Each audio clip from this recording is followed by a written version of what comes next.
ఏదైతే గత కొద్ది రోజులుగా తెలంగాణ జర్నలిస్టుల పైన తెలంగాణ అస్తిత్వం పైన పక్క రాష్ట్రంలో ఉన్నటువంటి పాలకులు సీమాంధ్ర పాలకులు ఒకడు వచ్చేమో తెలంగాణ మీ అయ్య జాగిరా అంటాడు, ఇంకోటి వచ్చేమో తెలంగాణలో మీరు తాగుబోతులు, మీకు యాలపొద్దుగా లేవరు, మీకు పని చేత కాదని మారోడు వచ్చి గుజరాతోడు వచ్చి అవమానిస్తాడు. ఇంకోటి వచ్చేమో తెలంగాణ వల్ల జిస్టు తగిలి కోనసీమ కొబ్బరి చెట్లు కూలిపోయినాయి అంటాడు.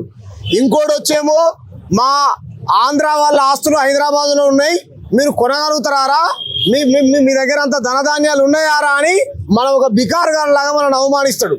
ఈరోజు అందరూ చూస్తుండగా తెలంగాణ జర్నలిస్ట్ని పట్టపగటిలి నడి రోడ్డు మీద గతంలో అక్రమంగా అరెస్ట్ చేసి తీసుకొని పోయారు. వాళ్ళు ఏ రకమైనటువంటి చిత్రహింసలు పెట్టారో కర్నూలుకు సంబంధించిన పోలీసులు మనం చూసినాం.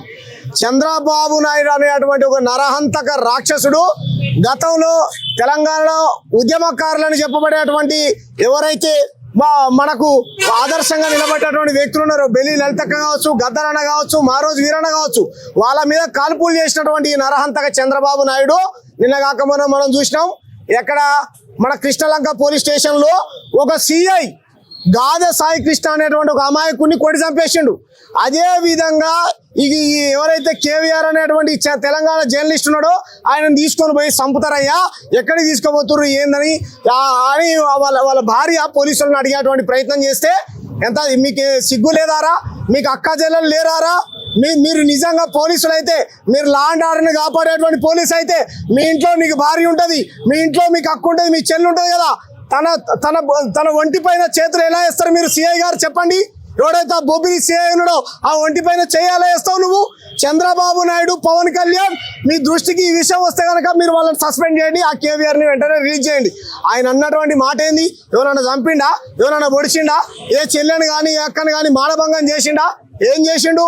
రెడ్ బుక్ రాజ్యాంగం మీరు రాసుకున్నారయ్యా, అంబేద్కర్ రాజ్యాంగం అమలు కావాలి ఆంధ్రప్రదేశ్లో, రెడ్ బుక్ రాజ్యాంగం అన్నాడు. అవును, మేము చెప్తున్నాం, మీ పగలు ప్రతీకారాలు తీసుకోవడానికి మీరు రెడ్ బుక్ రాజ్యాంగం రాసుకుంటారా? ఆ నారా లోకేష్కు చదువే రాదు, తెలుగే రాదు. నిన్న కాక మన రాజకీయాల్లోకి వచ్చిండు, ఆయన మీద పెట్టుండి కేసులు. ఆయన ఏమన్నాడు తెలుసా? నారా లోకేష్ గతంలో తెలంగాణ వాళ్ళని రకరకాల పదాలతో అవమానించి మాట్లాడి ఆయన మీద పెట్టారు కేసు. నారా లోకేష్ మీద కేసు పెట్టి ఆయన రిమాండ్ పంపాడు. ఆ పోలీసులు, బొబ్బిలి పోలీసులు మీరు నిజాయితీ పరులు అయితే కనుక. కాబట్టి అరెస్ట్ చేసినటువంటి కేవీఆర్ని తక్షణమే రిలీజ్ చేయాలి. ఇక్కడ ఉన్నటువంటి తెలంగాణ ఆడపిల్లలారా, అక్కలారా, చెల్లెలారా, ఆంధ్ర పోలీసులు వచ్చి మన తెలంగాణ ఆడపిల్ల పైన ఒంటి పైన చేసారు. కాబట్టి ఈ చంద్రబాబు నాయుడిని ఇల్లుని ముట్టడించాలి. ఇక్కడ ఉన్నటువంటి రేవంత్ రెడ్డి భుజాల మీద తుపాకీ పెట్టి చంద్రబాబు నాయుడు మన తెలంగాణ ఆడబిడ్డల్ని కాల్చాలనుకుంటుండు. ఇది మన తెలంగాణ ఆత్మ గౌరవం మీద జరిగినటువంటి దాడిగా మనం భావించి ఆ కుటుంబానికి మనందరం అండగా నిలబడాలి, ఆ అక్కకు మనం అందరం అండగా నిలబడాలి. కేవీఆర్ని తక్షణమే రిలీజ్ చేయాలని ఆంధ్ర పోలీసులని, ఆంధ్ర ప్రభుత్వాన్ని డిమాండ్ చేయాలని మా పార్టీ తరఫున మేము తెలియజేస్తాము. Thank you. జై భీమ్, జై తెలంగాణ.